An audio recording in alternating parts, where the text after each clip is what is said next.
हाँ दोस्तों, ਤੁਹਾਡਾ ਸਵਾਗਤ ਹੈ YouTube ਚੈਨਲ ਤੇ ਨਵਾਂ ਸਬਸਕ੍ਰਾਈਬ ਜ਼ਰੂਰ ਕਰ ਲਿਓ, ਵੀਡੀਓ ਨੂੰ ਲਾਈਕ ਕਰ ਦਿਆ ਕਰੋ, ਸ਼ੇਅਰ ਕਰ ਦਿਆ ਕਰੋ। ਅਤੇ ਜਿਹੜੀ ਲਿਸਨਿੰਗ ਹੈ ਇਸ ਦੇ ਵਿੱਚ ਜਿਹੜਾ ਪਾਰਟ 1 ਹੈ ਇਹ ਦੋ ਪਾਰਟਸ ਵਿੱਚ ਡਿਵਾਈਡ ਕੀਤਾ ਹੋਇਆ। ਪਹਿਲਾ 1 ਤੋਂ ਲੈ ਕੇ 6 ਤੱਕ ਬਲੈਂਕਸ ਆ, ਇਹਨਾਂ ਦੇ ਆਨਸਰ ਜਿਹੜੇ ਨੋ ਮੋਰ ਦੈਨ 3 ਵਰਡ ਔਰ ਇਹ ਨੰਬਰ ਦੇਣੇ। ਅਤੇ ਜਿਹੜਾ 7 ਤੋਂ ਲੈ ਕੇ 10 ਤੱਕ ਜਿਹੜੇ ਕੁਐਸਚਨ ਇਹ ਟੇਬਲ ਬਣਿਆ ਹੋਇਆ, ਇਹਨਾਂ ਦੇ ਵੀ ਆਨਸਰ ਹੈ ਜਿਹੜੇ ਨੋ ਮੋਰ ਦੈਨ 3 ਵਰਡਸ ਦੇਣੇ ਆ। ਅਤੇ ਜਿਹੜਾ ਪਾਰਟ 2 ਆ ਇਸ ਦੇ ਵਿੱਚ ਜਿਹੜਾ ਮੈਪ ਆ ਇਹ 11 ਤੋਂ ਲੈ ਕੇ 15 ਤੱਕ ਆ ਕੁਐਸਚਨ ਮੈਪ ਦੇ ਰਿਗਾਰਡਿੰਗ। ਅਤੇ ਨੈਕਸਟ ਜਿਹੜੇ 16 ਤੋਂ ਲੈ ਕੇ 20 ਤੱਕ MCQ ਆ। ਅਤੇ ਪਾਰਟ 3 ਆ ਜਿਹੜਾ ਇਸ ਦੇ ਵਿੱਚ 21 ਤੋਂ ਲੈ ਕੇ 24 ਤੱਕ ਜਿਹੜੇ ਹੈ ਇੱਕ ਈਮੇਲ ਦਿੱਤੀ ਹੋਈ ਹੈ, ਇਹਦੇ ਰਿਲੇਟਡ ਜਿਹੜੇ ਕੁਐਸਚਨ ਹੈ। ਅਤੇ ਨੈਕਸਟ 25 ਤੋਂ ਲੈ ਕੇ 30 ਤੱਕ ਜਿਹੜੇ ਕੁਐਸਚਨ ਆ ਇਸ ਦੇ ਵਿੱਚ ਕਲਾਸ 1 ਤੋਂ ਲੈ ਕੇ ਕਲਾਸ 6 ਦਿੱਤੀਆਂ ਹੋਈਆਂ, ਨਾਲ ਆਪਸ਼ਨ ਦਿੱਤੀਆਂ ਹੋਈਆਂ।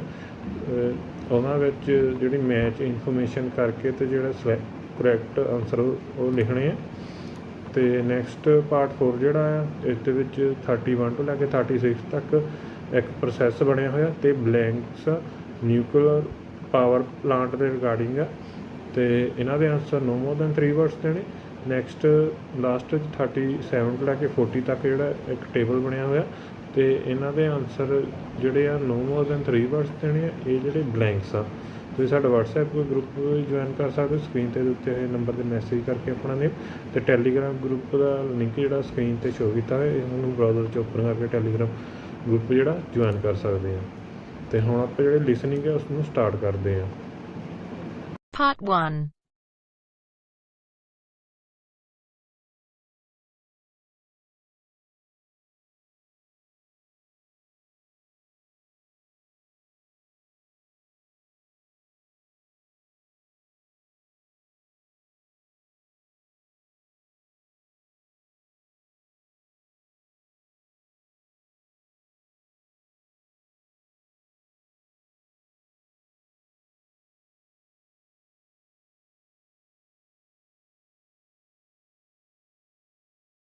You will hear part of a telephone conversation between a job seeker and a recruitment agent. First, you have some time to look at questions 1 to 6. Pause recording for 30 seconds.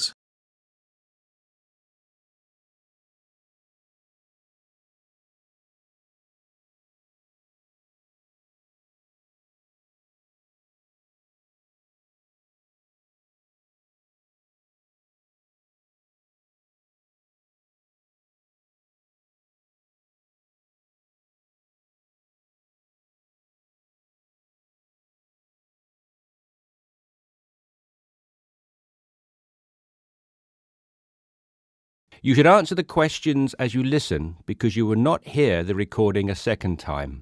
Listen carefully and answer questions 1 to 6. Yes, so that's Janet Thompson. Would you like me to spell it? If you wouldn't mind, thank you. Just the surname, please. No problem. It's THOMPSON. Great. Now, Janet, before we go through the openings I have here in front of me, might I just take a few more details to complete your profile on my system? Of course. What would you like to know? Well, let's start with your email address, please. OK, Jan Thompson at hort.net. I see. Is that Jan as in Jan? No, that wasn't available. I had to make do with JANN. Here, let me spell it for you again, just to be sure. JANNTHOMPSON at hort.net. Much obliged. And could I ask, do you have your referee details to hand? Yes, what do you need? I need one work reference and one character reference from a friend or colleague. OK, for a work reference, there's Jane Foote. She's my former boss at Bermuda Girls' School, head of English. OK. My personal referee is Monica Carbody. Mon and I have been best friends since we met in Bermuda in 1991 when she was deputy head of English under Mrs. Foote. Perfect. And you mentioned, of course, that you're an English teacher, but are there any additional subjects you're qualified to teach? Yes, I have a diploma in special needs and I can also do history to GCSE level. Very good.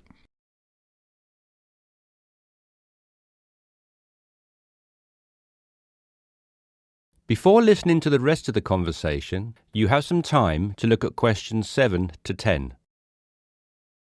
Pause recording for 30 seconds.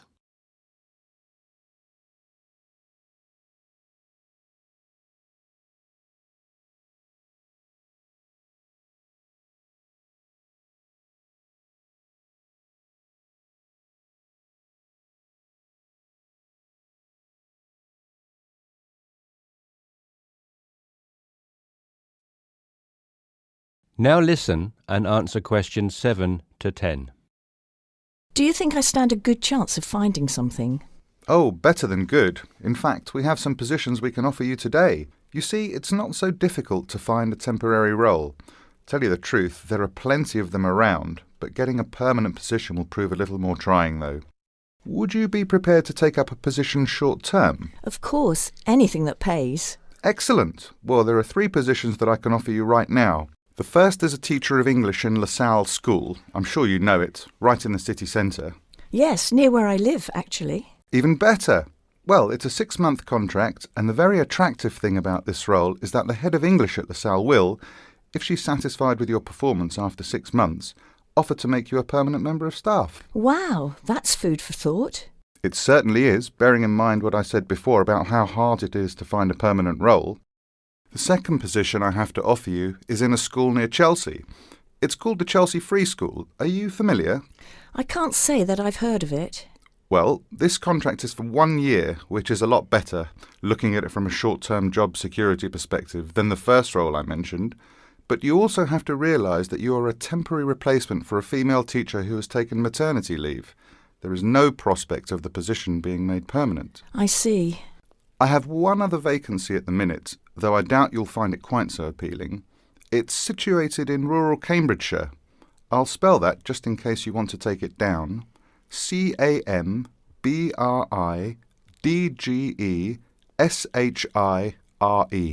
And the school simply goes by the name Cambridge, though it's not in any way related to the other more well-known establishment of the same name.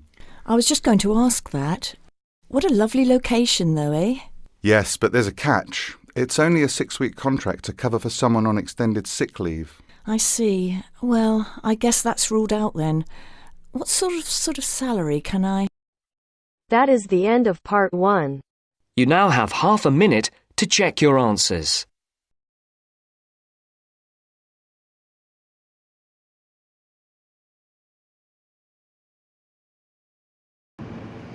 Part 1 ਜਿਹੜਾ ਖਤਮ ਹੋ ਚੁੱਕਾ, part 2 start ਹੋ ਚੁੱਕਾ। Map ਜਿਹੜਾ part 2 ਦੇ ਵਿੱਚ map ਆ ਸਭ ਤੋਂ ਪਹਿਲਾਂ। ਇਸ ਦੇ ਮੈਪ ਦੀਆਂ ਜਿਹੜੀਆਂ ਲੋਕੇਸ਼ਨਸ ਚੰਗੀ ਤਰ੍ਹਾਂ ਦੇਖ ਲਓ ਅਤੇ ਇਸ ਦੇ ਵਿੱਚ north, east, south, west locations ਵੀ ਦਿੱਤੀਆਂ ਹੋਈਆਂ, ਇਹਨਾਂ ਨੂੰ ਵੀ ਦੇਖ ਲਓ ਅਤੇ ਫਿਰ ਆਪਾਂ ਜਿਹੜਾ ਪਾਰਟ 2 ਸਟਾਰਟ ਕਰਦੇ ਹਾਂ।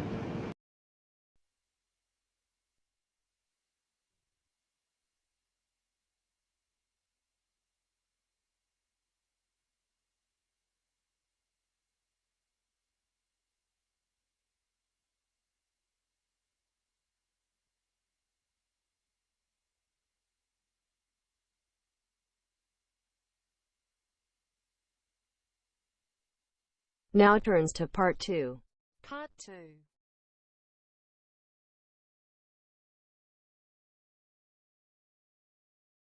You will hear a flight attendant talking to passengers on an airplane. First, you will have time to look at questions 11 to 15. Pause recording for 30 seconds.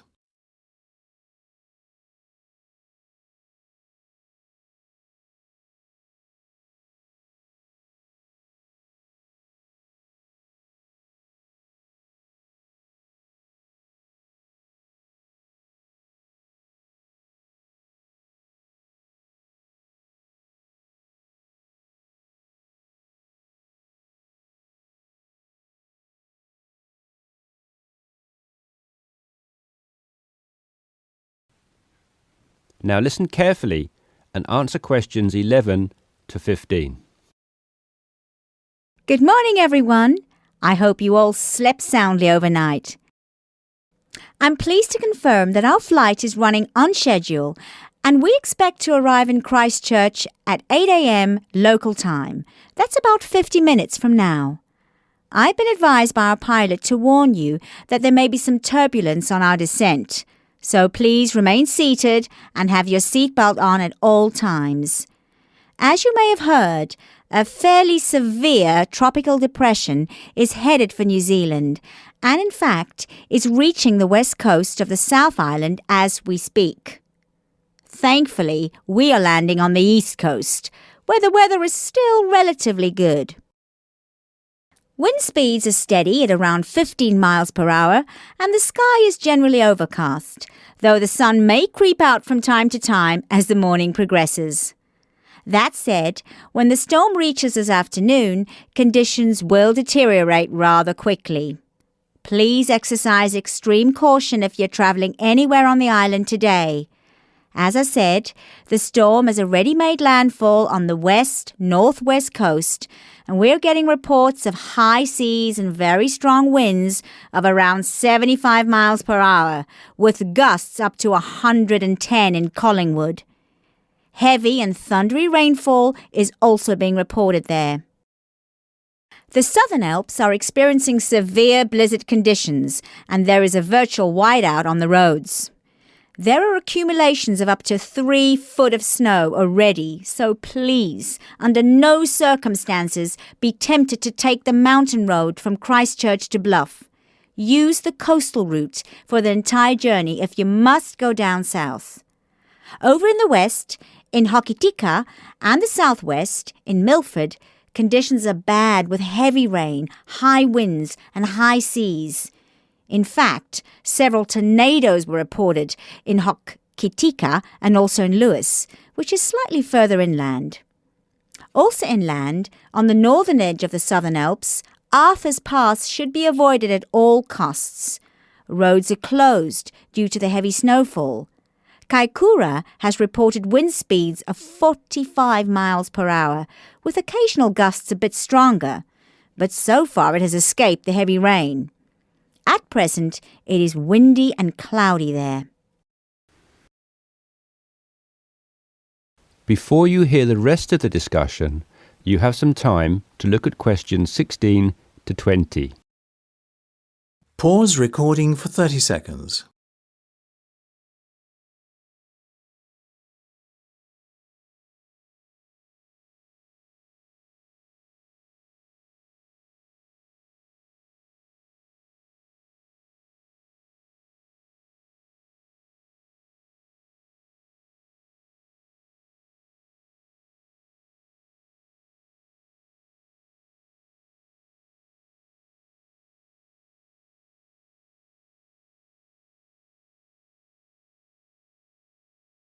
Now listen and answer questions 16 to 20.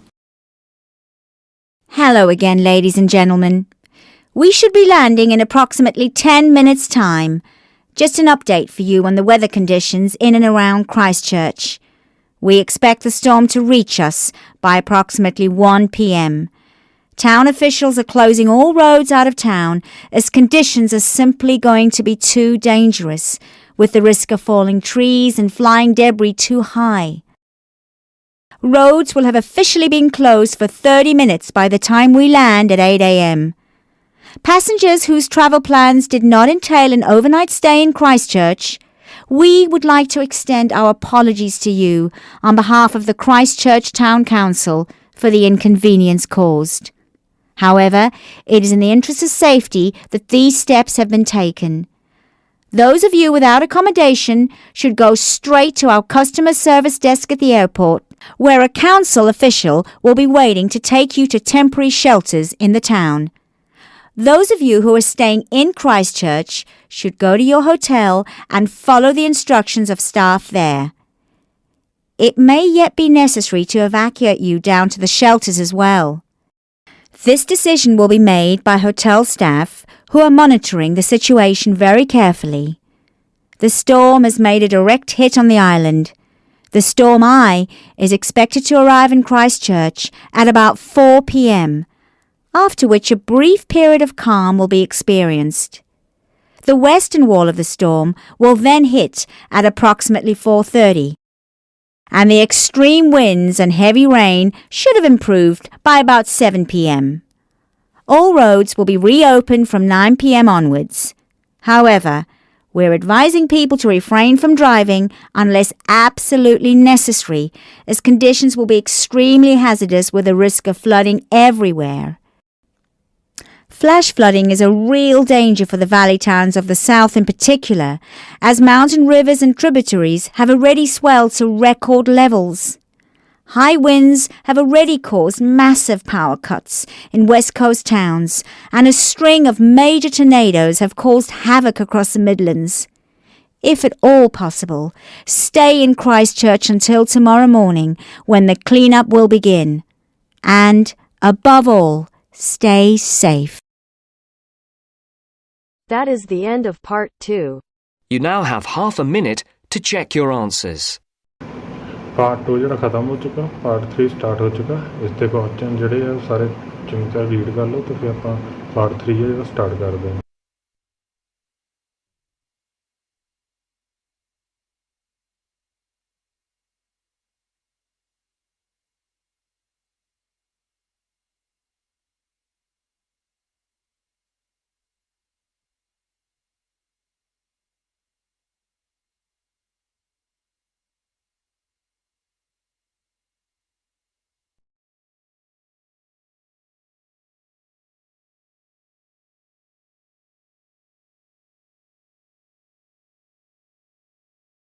Now turns to part 3.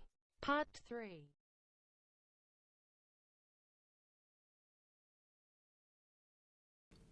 You will hear a discussion between two psychology students and their tutor.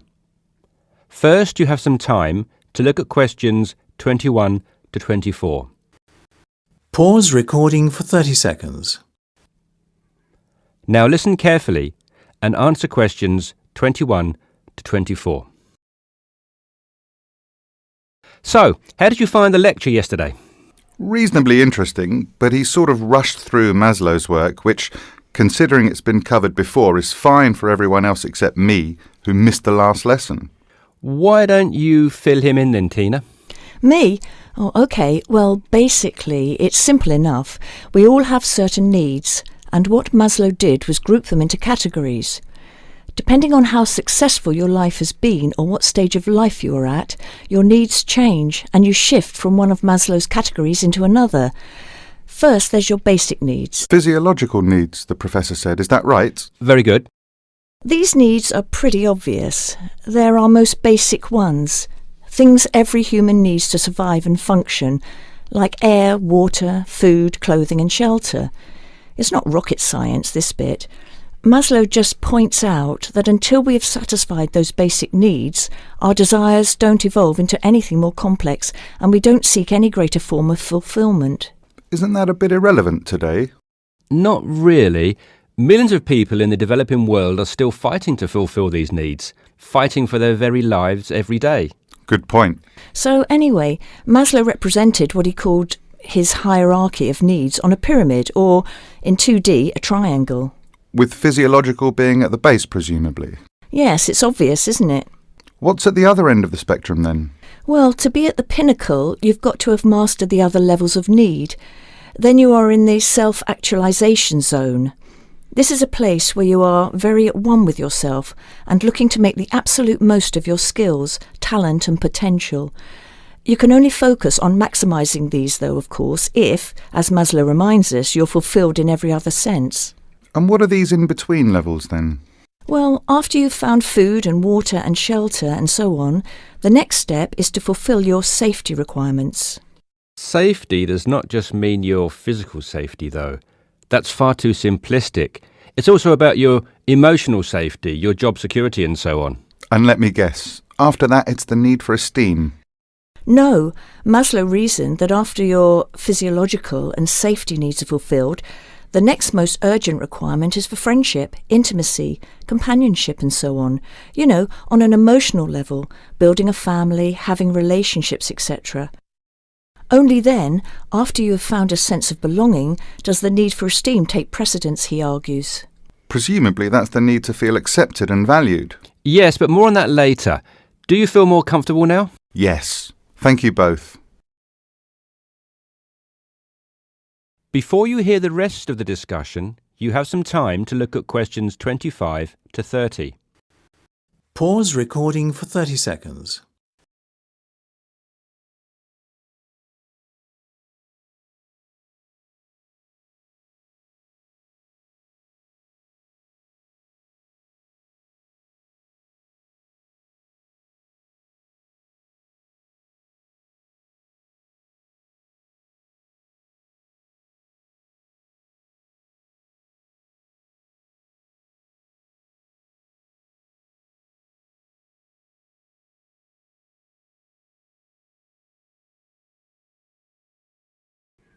Now listen and answer questions 25 to 30.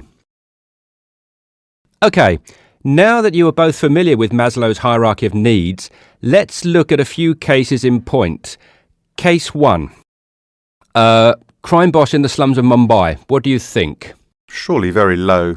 Physiological, I'd have said. But he has food and shelter. A shed is hardly shelter. And how is living from hand to mouth every day adequate from a nutritional perspective? Oh, of course. You're right if you look at it objectively. But remember that human psychology is far more complicated than that. When quizzed, this person surprised researchers. First of all, he regarded his shed as adequate shelter and was completely content there. Secondly, he genuinely felt satisfied with his level of food intake. Thirdly, being the crime boss of the slums, he felt very safe, arguing that no one would ever touch him. He had no self-esteem issues either, since he had the respect of his fellow slum dwellers. It may have been fear, but he perceived it as respect. That is all that matters, and was quite content with who he was. I see. So it's not just about the reality of your situation, but also how you perceive that reality. Exactly. Most people would be very low on the hierarchy in his position, feeling like they wanted and needed much more. He did not. Now, what about case 2? A multi-millionaire rock star. Well, you'd naturally assume he's fulfilled his physiological and safety needs, but when you read on through his profile, look here, he's plagued by paranoia and thinks someone is trying to kill him. On that basis, given his state of mind, he must believe that his safety is compromised. So safety must be his primary concern. Very good. And look here at case 3, a property magnate. Having suffered badly during the recession, his portfolio of properties is in danger of being repossessed. In fact, look, he's in danger of losing everything and being left without even enough to support himself. Wow, so I guess he's gone from very high up right down to the bottom. Exactly. Even his basic needs are no longer secure. An excellent example of how there can be movement both ways on the pyramid. Case 4. A housewife. She must have some esteem issues, surely. Read on. She is quite content and well respected and loved by her friends and family. What's more, being a housewife is all she ever wanted to do, and she has excelled at the task. Therefore, forget esteem. This lady has maximised her potential in her eyes. She's right at the top. And case 5? A very sad case. It is what it is. There are always innocent victims of war, and he was left with nothing, not even a home over his head. Every day is a struggle to survive. How sad. And last but not least, case 6. Another rock star, though a different story. He says the only thing he craves is friendship. He has everything, but is awfully lonely. I think it's obvious where he is on Maslow's hierarchy. Indeed.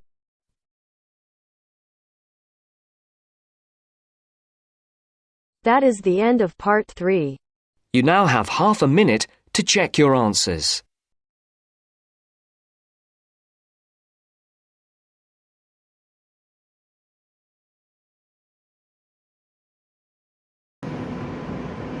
Part 3 ਜਿਹੜਾ ਖਤਮ ਹੋ ਚੁੱਕਾ, part 4 start ਹੋ ਚੁੱਕਾ। Part 4 ਦੇ ਵਿੱਚ ਪਹਿਲਾਂ 31 ਤੋਂ 36 ਤੱਕ ਬਲੈਂਕਸ ਆ, ਅਤੇ ਇਹਨਾਂ ਦੇ ਆਂਸਰ ਨੋ ਮੋਰ ਦੈਨ 3 ਵਰਡਸ ਦੇ ਨੇ, ਅਤੇ ਨੈਕਸਟ 37 ਤੋਂ ਲੈ ਕੇ 40 ਤੱਕ ਅਗੇਨ ਬਲੈਂਕਸ ਆ, ਅਤੇ ਇਹਨਾਂ ਦੇ ਵੀ ਆਂਸਰ ਨੋ ਮੋਰ ਦੈਨ 3 ਵਰਡਸ ਦੇ ਨੇ। ਟੇਬਲ ਬਣਿਆ ਹੋਇਆ, ਸਾਰੇ ਕੁਐਸਚਨਸ ਜਿਹੜੇ ਚੰਗੀ ਤਰ੍ਹਾਂ ਰੀਡ ਕਰ ਲਓ, ਅਤੇ ਫਿਰ ਆਪਾਂ ਪਾਰਟ 4 ਦਾ ਸਟਾਰਟ ਕਰਦੇ ਹਾਂ।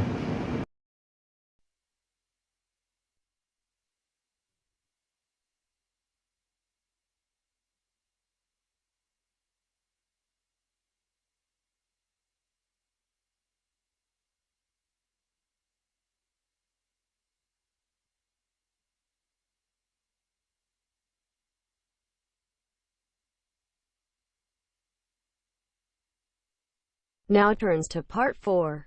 Part 4.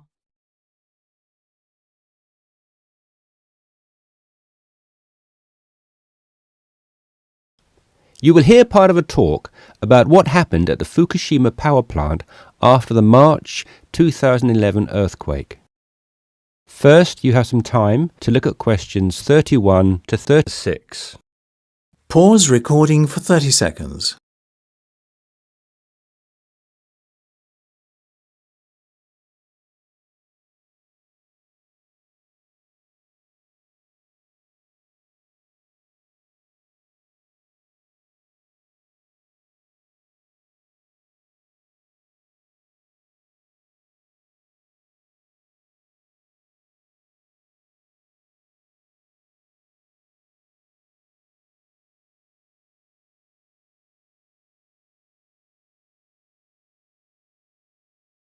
Now listen carefully and answer questions 31 to 36.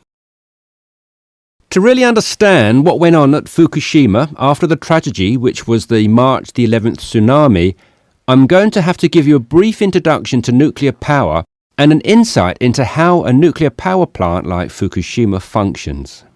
Look at the diagram here on the screen. To the left there is a rather massive building. This is known as the containment building, and it is, safety-wise, the most fundamental aspect of a nuclear power plant. Containment buildings are typically constructed of steel or reinforced concrete. The Fukushima one was made of a mixture of both. Notice the concrete domed roof, which was so prominent in the aerial photographs which were taken after the tsunami hit. The containment building is, of course, always completely airtight to prevent leakage of radioactive material in the event of a malfunction or failure of plant systems. It should also be natural disaster proof, and Fukushima's was, given the regularity with which they occur in Japan, able to withstand huge magnitude earthquakes. It also withstood the giant tsunami which struck. The containment building itself, therefore, did its job, but more on this later. The containment building houses the reactor core, which is where all the nuclear reactions take place. You will also notice the 4 cooling rods. These rods can be raised and lowered as required to control reaction speed and soak up neutrons. Now, if you look to the right-hand side of the containment building, you'll notice the coolant system, which basically regulates the temperature of the core and prevents it from overheating. You have hot water from the coolant system flowing into the heat exchanger and cold water flowing back into the containment building. This hot water is then transferred through the feed pumps into the turbine hall, where it is harnessed to drive the turbines and generate electricity. But before the energy can be distributed into the national grid, it must be sent through a new conductor. And this is the function of the missing piece of the puzzle, the transformer. The transformer allows electricity to be conducted from the turbines into the national grid. And that, ladies and gentlemen, is how nuclear-powered electricity is generated, more or less.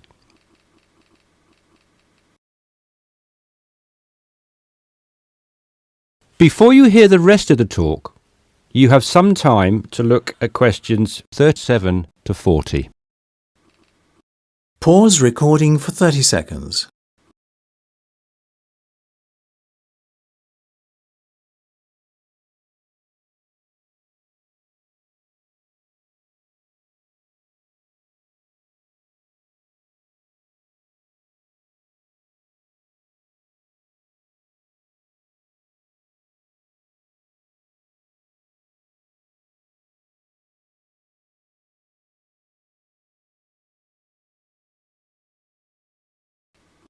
Now listen carefully and answer questions 37 to 40.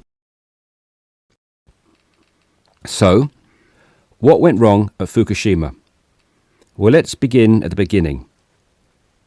When the earthquake struck, the reactors automatically shut down. Of course, there were 6 reactors at Fukushima, so think of it as 6 plants like the one in the diagram running independently of one another.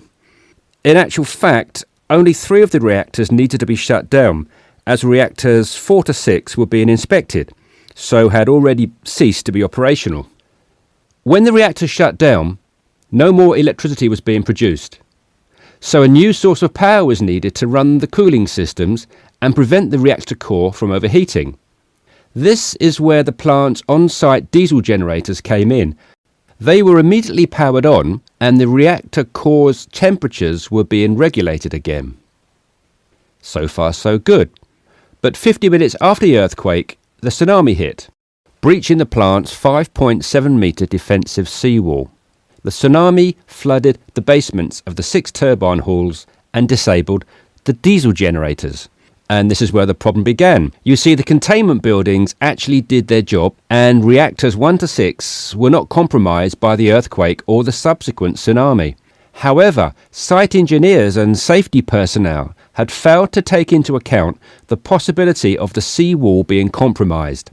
Once this happened and the turbine halls flooded, the diesel generators were useless. It was going to be a race to get the coolant systems up and running again in time to stop meltdown or fallout from occurring.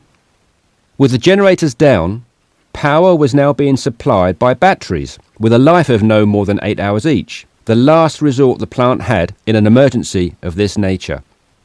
Furthermore, inside reactor 1, even some of the batteries had failed. The reactor core was not being cooled sufficiently, and both temperature and pressure inside the containment building were rising. Eventually, a day after the tsunami, there was an explosion in the reactor building and the roof collapsed. Engineers made a desperate attempt to cool the reactor core by pumping salt water into it, but the damage had already been done and the reactor had begun leaking. It was confirmed later that same day that meltdown had occurred. That is the end of part 4. You now have half a minute to check your answers.